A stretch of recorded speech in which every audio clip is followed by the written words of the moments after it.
Now, new rules for law enforcement signed into law by Governor Newsom today. ICE, unmask. What are you afraid of? What are you afraid of? Goes on a new measure to prohibit most officers from wearing masks during operations.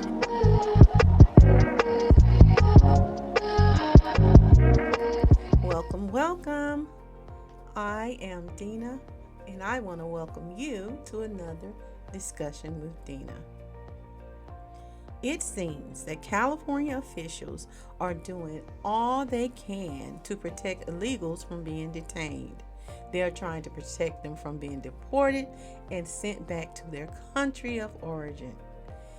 In its latest attempt, there has been a new law that bans ICE agents and most law enforcement officers from wearing masks to hide their identities. Newsom has signed a bill banning most law enforcement agencies from wearing masks.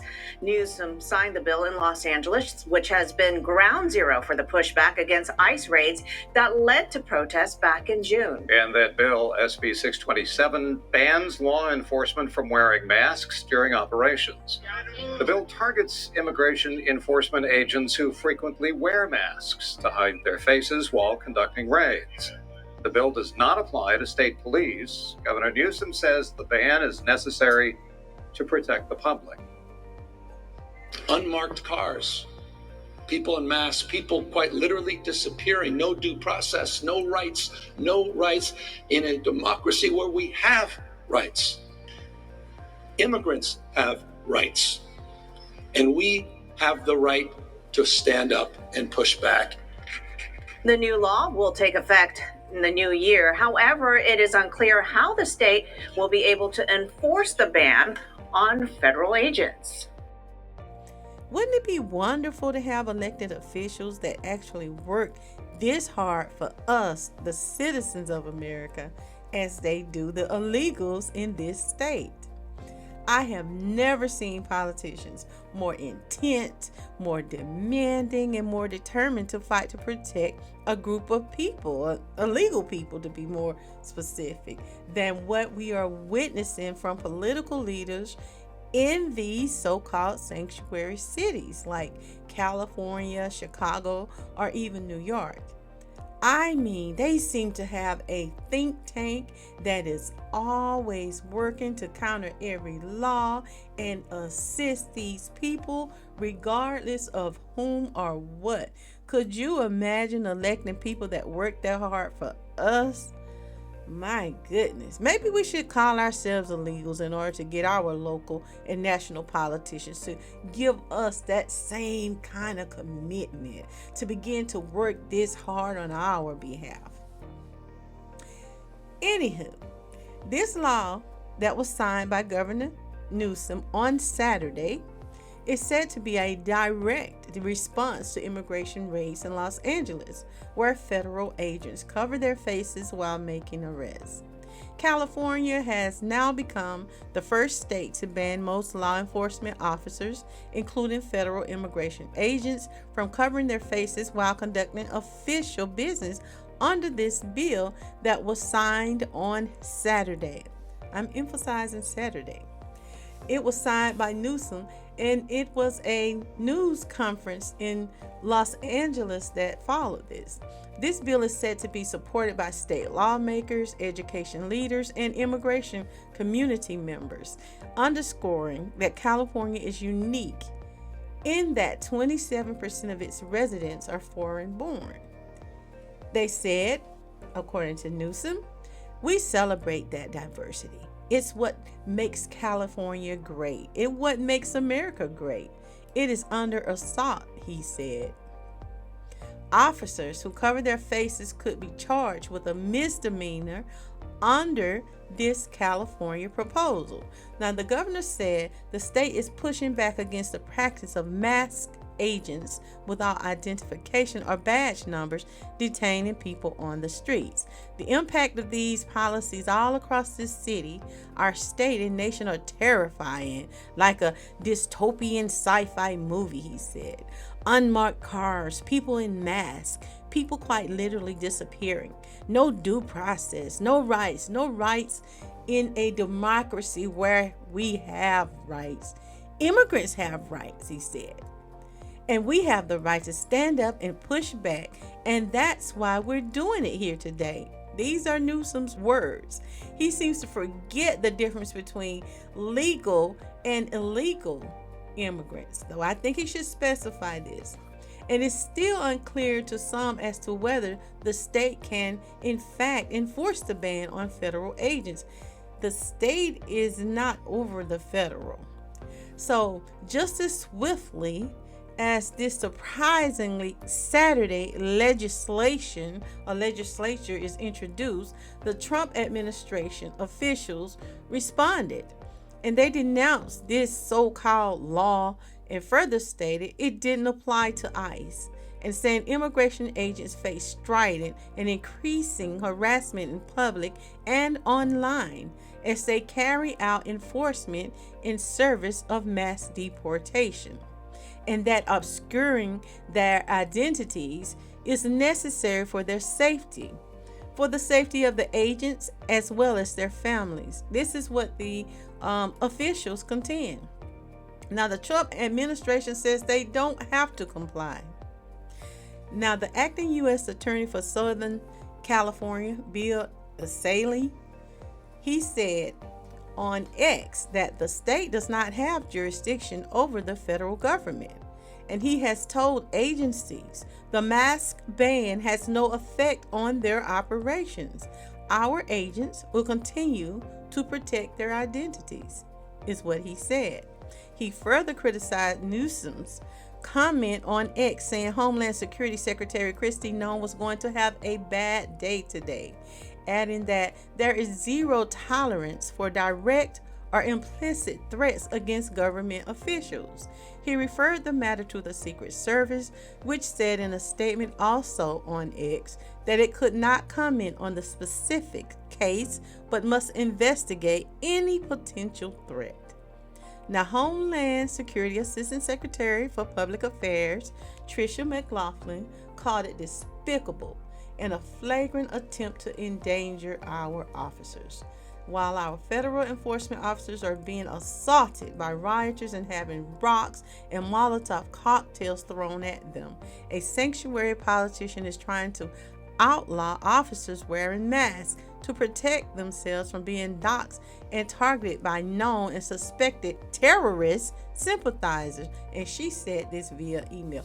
And I would like to know why it is so very important to these officials in California that these people show their faces. I mean, they have ICE written on their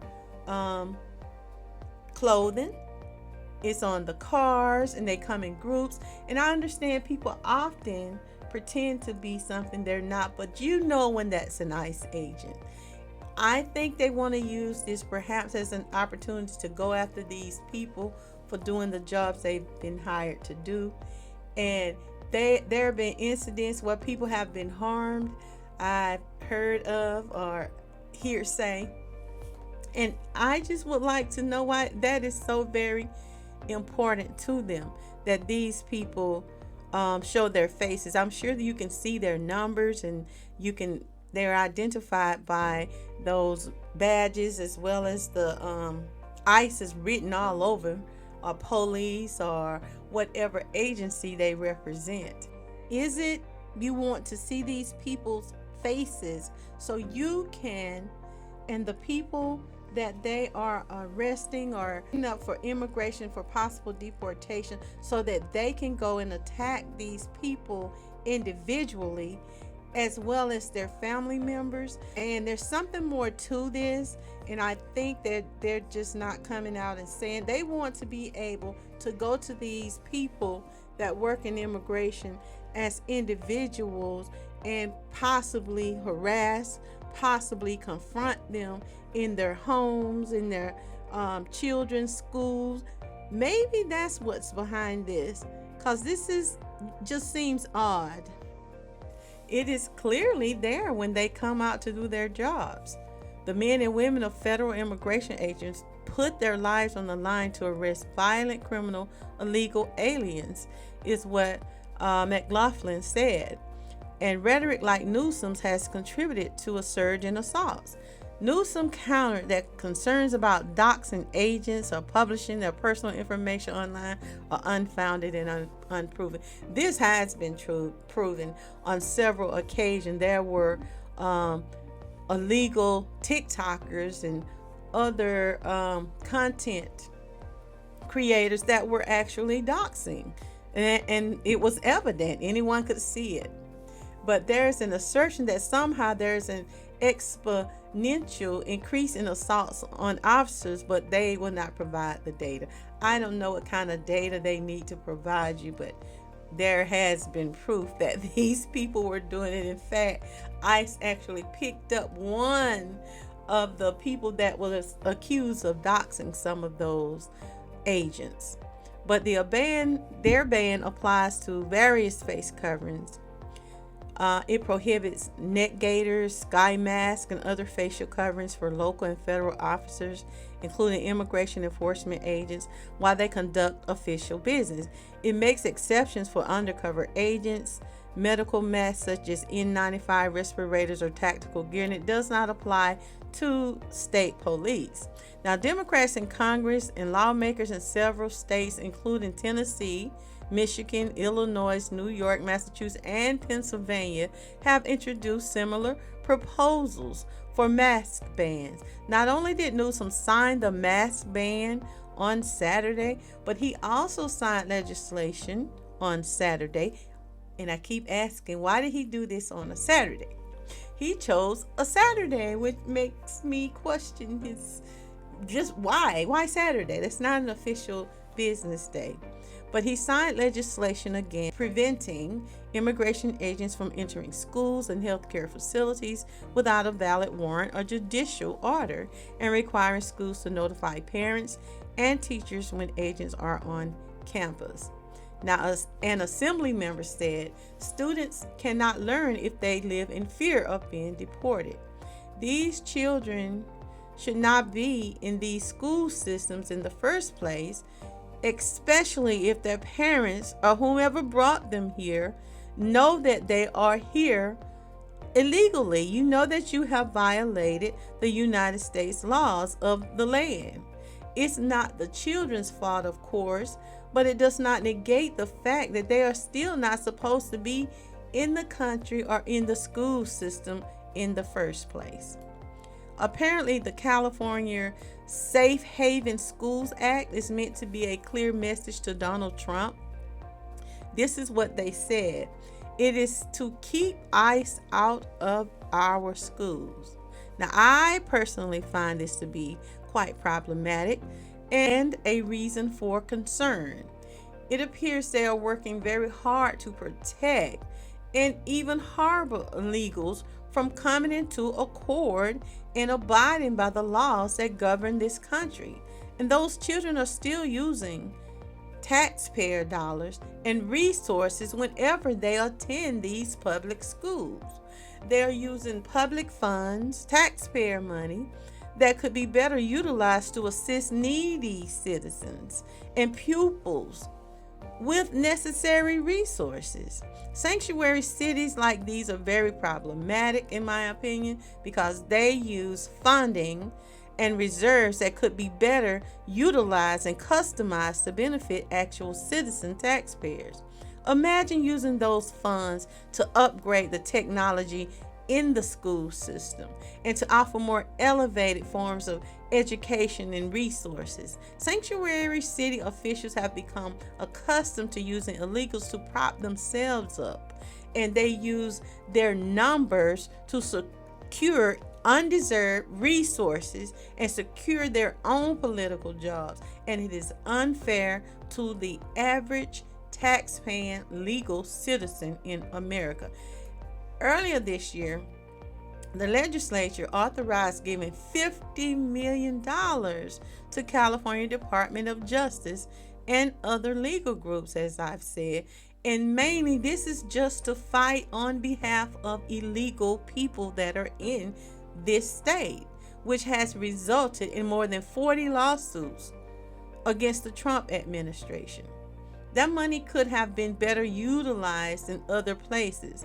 Imagine using that money to better the lives of citizens, to build better, more affordable housing, infrastructure, to pay for and develop affordable health care programs to actual citizens and assist needy homeless citizens to better themselves and to better their situations, instead of using taxpayer money to fight for those who broke the law in the first place when they decided to continue to stay here and not come into accord with the law of the land. But that is simply my opinion. I want to know what you think about this topic of discussion. Subscribe and leave me your comment. Do you think immigration officials should be required to unmask while doing their jobs? And how do you feel about taxpayer dollars and funds being used to fight the federal government on behalf of people that entered into this country illegally? I want to thank you for listening. Like, share, subscribe, and remember to join me next time for another discussion with Dena. Ta-ta! This concludes your daily discussions with Dena. Join us Monday through Friday at 12:30 p.m. Like, share, subscribe, and leave a comment.